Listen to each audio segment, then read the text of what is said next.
C'est une école qui a une véritable histoire, puisque les murs que vous avez autour de vous ont été finis de construire aux alentours de 1884 environ, donc à la fin du 19e siècle.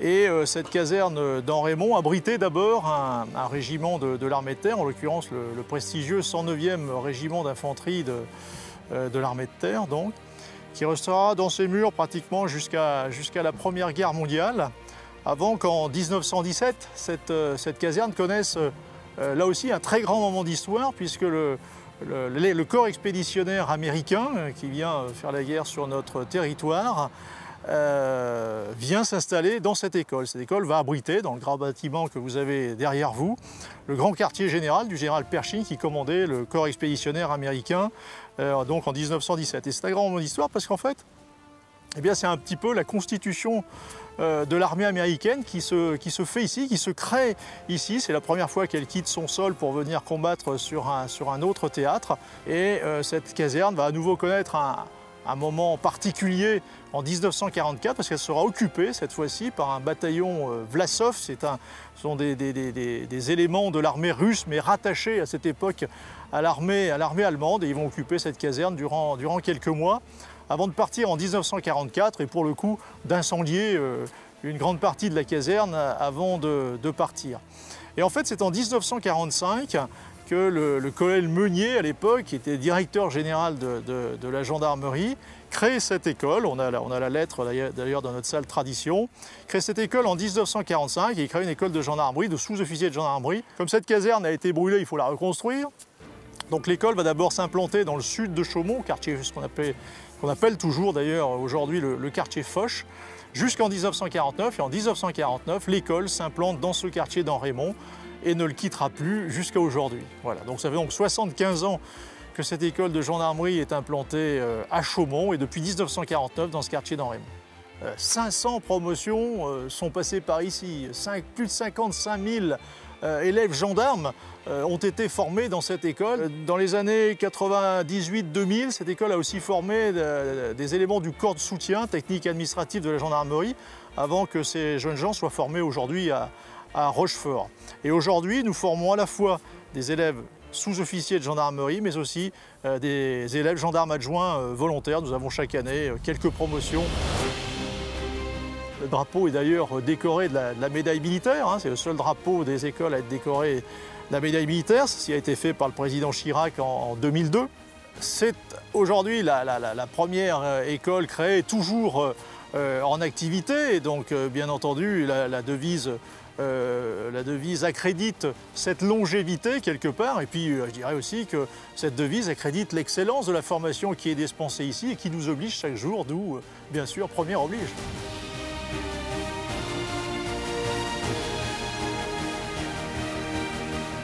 À l'école de gendarmerie de Chaumont, nous avons 7 compagnies.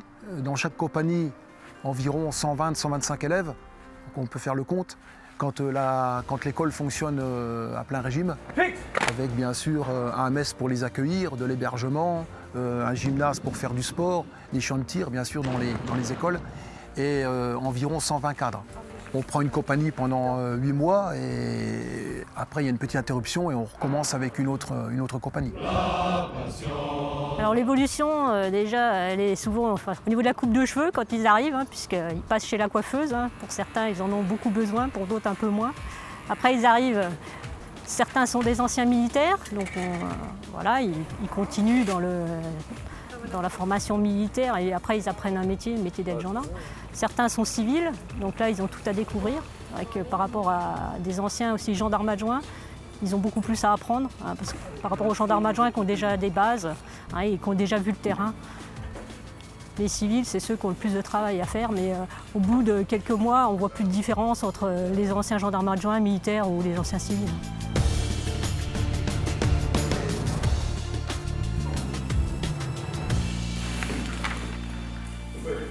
Déroulé d'une formation d'élèves gendarmes sur 7 mois. On commence par le premier temps fort, c'est la veille au drapeau. au bout de 3 semaines en général, où ils sont présentés au drapeau. Ils veillent le drapeau toute la nuit et le matin, il y a une présentation au drapeau avec le général et toute l'école. Là, dans ce morceau d'étoffe que les vents tourmentent équipant négligemment sur sa hampe, il se lève, on se lève avec lui. Il marche, on le suit. Il s'agite dans la mêlée, on l'entoure, on le défend au péril de sa vie. Ces liens, renforcés par la volonté de chacun, doivent vous permettre dans l'effort de vous dépasser physiquement et mentalement.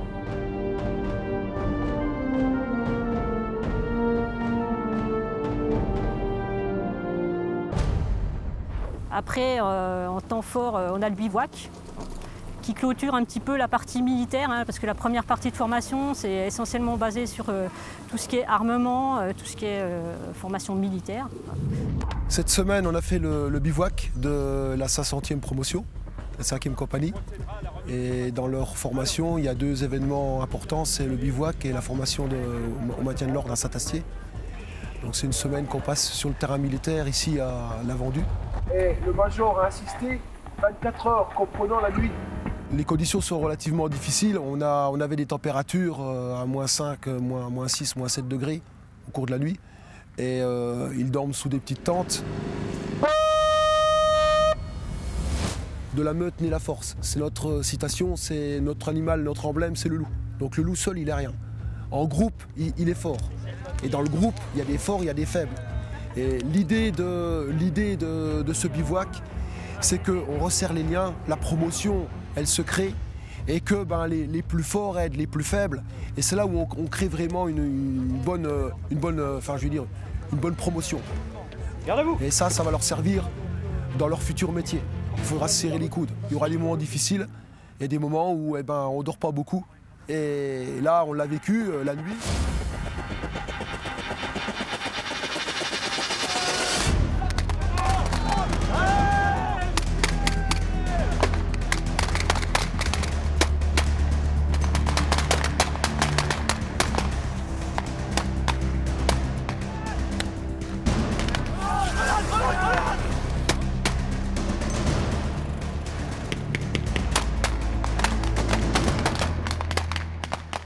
Le lendemain, on se lève et il faut recommencer. Mais ça fait partie de notre travail. Et donc, la promotion, ça permet de ressouder les liens entre eux. Et aussi être discipliné, puisqu'on leur donne des missions et on se rend compte que c'est pas toujours respecté, mais ça fait partie aussi de la formation. On est là pour essayer de régler certains petits soucis et puis ça va beaucoup mieux après. Dans le cadre de notre 500e promotion, on a des défis sociaux à réaliser.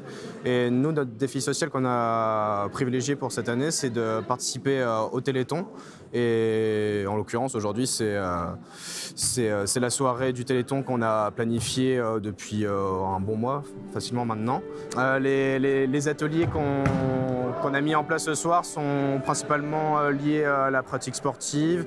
Il y a des lancers sur des canettes ou alors dans ce gymnase où nous nous trouvons, nous avons organisé les premiers jeux inter-compagnies où on mêle toutes les compagnies de l'école et on essaie de faire une petite compétition assez ludique et sympathique autour du sport et qu'il y a un petit peu d'enjeu. On a des moments de tradition.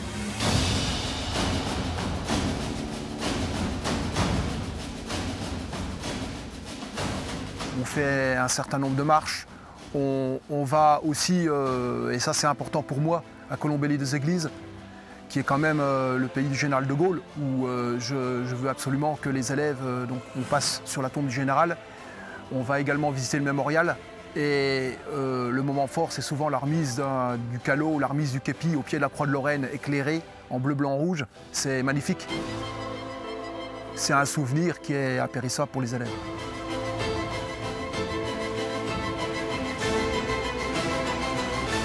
Pour la France univroise, cet ultime combat.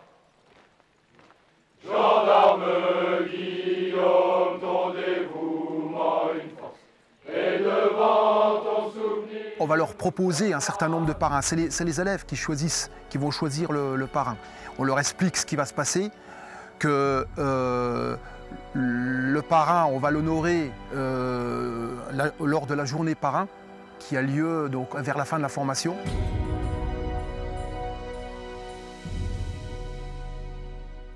On est parti une semaine à Saint-Astier, donc au centre d'entraînement des forces de gendarmerie nationale.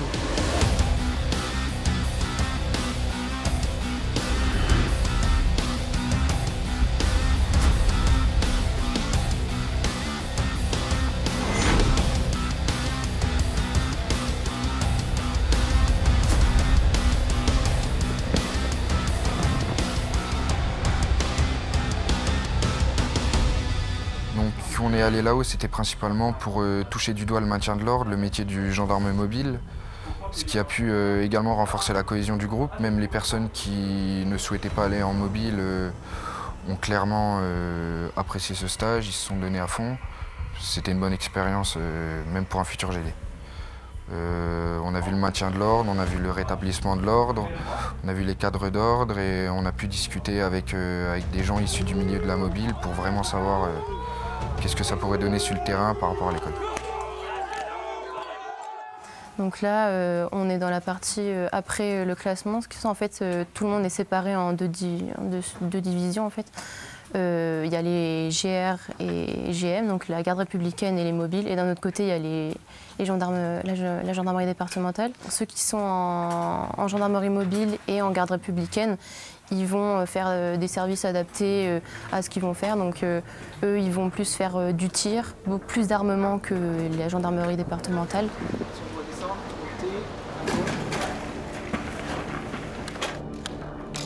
Contact!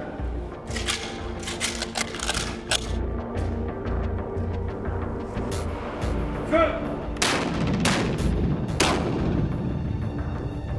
Juste un pour l'instant et on confirmera avec le troisième tir. Parce que normalement, si tu mets un, tu arriveras à peu près ici. Nous, on est en cours d'APJ et donc on est en train d'apprendre en profondeur le métier qu'on va faire dans un mois maintenant. Là, on est dans l'appartement PJ, donc appartement police judiciaire, où on fait exclusivement donc, des mises en situation. Aujourd'hui, on a été appelé sur une intervention, donc un cambriolage à constater. On en revient à la mission de la police judiciaire, donc constater les infractions, rassembler les preuves et identifier les auteurs.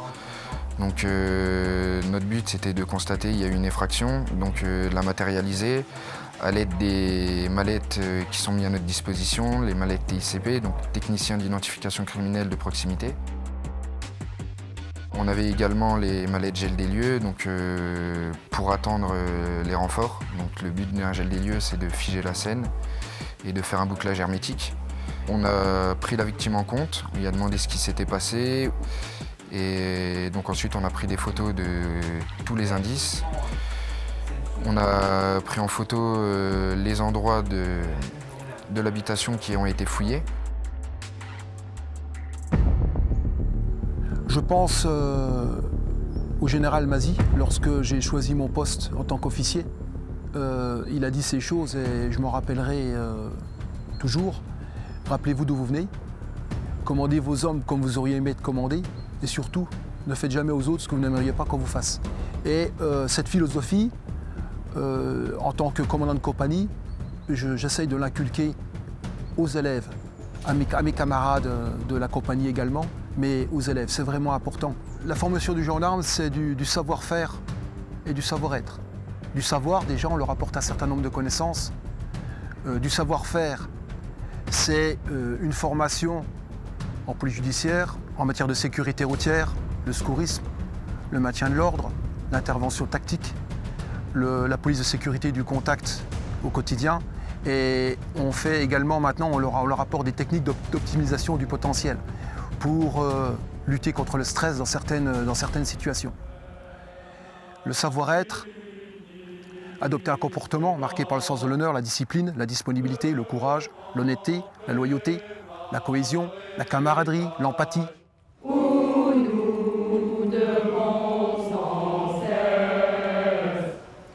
Comme je dis souvent lors des sorties de promo, et je leur dis souvent à leurs parents, nous avons ici un bloc de marbre qui arrive un petit peu brut au départ et on doit le transformer en militaire de la gendarmerie. On a 8 mois pour les sous-officiers, on a 13 semaines pour les élèves. Mais oui, on doit leur donner cet état d'esprit qui fait que le gendarme est implanté dans sa population, il se met au service de sa population et il trouve là sa légitimité.